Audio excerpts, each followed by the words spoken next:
The first time the words left her mouth, she didn't even meet my eyes. Her lips were painted a sharp red.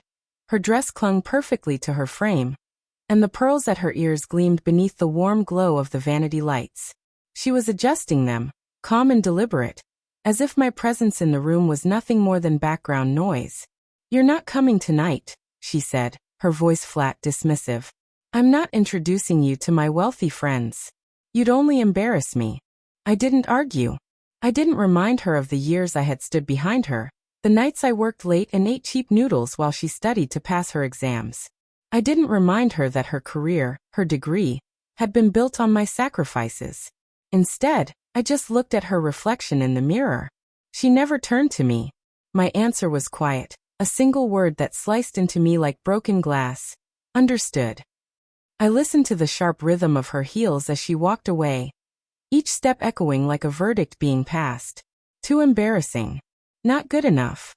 Not worthy of the glittering world she wanted so badly to belong to.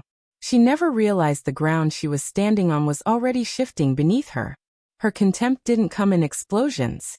It grew slowly, like a creeping shadow. A sigh when I entered the room. A pause when someone asked about me, followed by her hurried deflection. She introduced me as though I were a footnote in her life. "My husband," spoken with no warmth, no pride. At a dinner once, I reached for her hand beneath the table. She let it stay for a moment before pulling away, fingers drifting up to fix her hair instead. I told myself she was distracted, that it wasn't rejection. But the small slights piled up until they became undeniable. Her phone lit up in the middle of the night. She laughed in rooms where I wasn't welcome. A new perfume lingered on her skin, foreign to me. There wasn't another man, not yet, but there was something worse. A slow, deliberate erasure of who I was. She buried the man she had once admired beneath layers of indifference and condescension. Her circle sparkled with old money, oil fortunes, generational law firms, real estate dynasties sprawling across the country. Their approval mattered more to her than my presence ever did. Every time she said, "It's not your crowd," it carved something deeper into me. She believed I was beneath them. She believed I was beneath her. What she didn't realize was that belonging isn't granted, it's claimed. So I stopped reacting. I began watching. Quiet. Careful. She didn't know I saw everything, every email, every bank statement. I had always been the one handling her taxes, signing the checks. She forgot that the firm she was so proud of, the life she flaunted, had been built from the seed money I provided. She never asked where it came from because she never cared. That suited me fine. Let her stay blind. While she sipped cocktails at the country club, I was signing papers. While she entertained herself with stories of the powerful, I was making moves they never saw coming. I bought land. Quietly, deliberately. I acquired stakes, piece by piece, until the foundations of her precious circle belonged to me. Their law firm, their empire, their club. One signature at a time, it shifted into my hands. They never noticed me because I didn't wear flashy suits or drive expensive cars.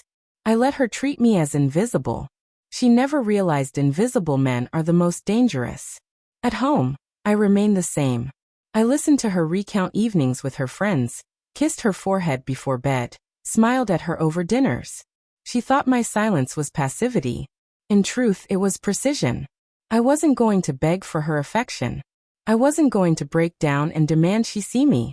I was going to let her choke on her own arrogance. The night it all came together felt ordinary at first. She dressed in silk, humming softly, pearls gleaming against her neck. She didn't tell me where she was going, but she didn't need to. I already knew. The country club. The place I supposedly didn't belong. The place she didn't know I now owned. I arrived before her.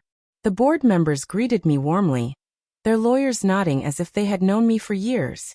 The contracts were signed. The ink was dry. When she finally walked in, laughter spilling from her lips, her gaze locked onto me. She froze mid-breath. I stood at the center of the room, hand outstretched to shake with the very men she worshipped. One of them clapped me on the back, grinning. "Glad to have you here, Mr. Blake, the new owner of the firm and the land beneath our feet.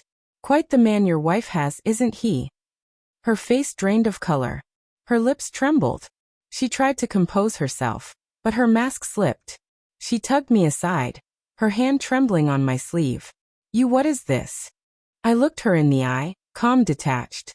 This, I said softly, is the crowd you didn't want me in. Her breath caught. You own it. I nodded. All of it. Her friends were watching, whispering, glancing between us. She tried to gather herself, but the humiliation was already written across her face. I didn't need to raise my voice or expose her cruelty. Her silence did the work for me. I turned back to the men, resuming the conversation as if she weren't even there. Her hand slipped away from my arm. She stood behind me, swallowed by the very world she thought she had mastered, now orbiting around me instead. The approval she had chased so desperately was now given to me without hesitation. She was the one rendered invisible, exactly as she had once made me feel. I didn't drive her home that night.